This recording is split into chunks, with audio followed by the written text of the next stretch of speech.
Let me start off with a baseline question for you. Where's the fire? I mean, why is there such an uproar all of a sudden over compliance and regulatory scrutiny? Becky, there's no doubt about it. The pressure is increasing, and it's increasing in the United States, and it's increasing outside of the United States and other countries. You know, that's a great question, Becky, and many of us wondered what the heck was going on when we had 10 enforcement actions from the SEC and DOJ in 2015.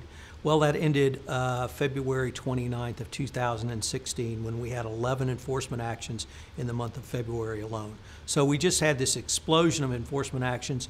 The PCAOB, which was established as part of the Sarbanes-Oxley Act of 2002, created the Public Company Accounting Oversight Board that is chartered with setting auditing standards and reviewing the work of auditors.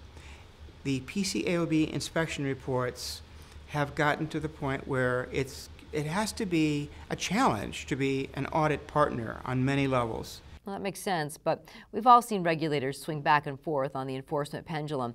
Some years they're kinder and gentler, but other times they want to be the cop on the beat. Are you saying that the pendulum has swung too far in one direction?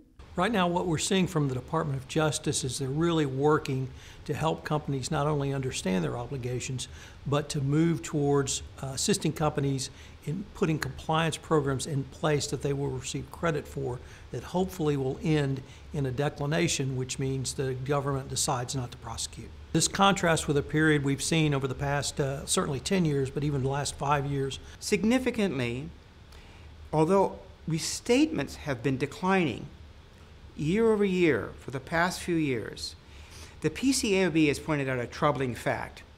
That is that approximately 80% of companies who restated their financial statements had clean opinions about their systems of internal controls in the year of and the year following their restatement.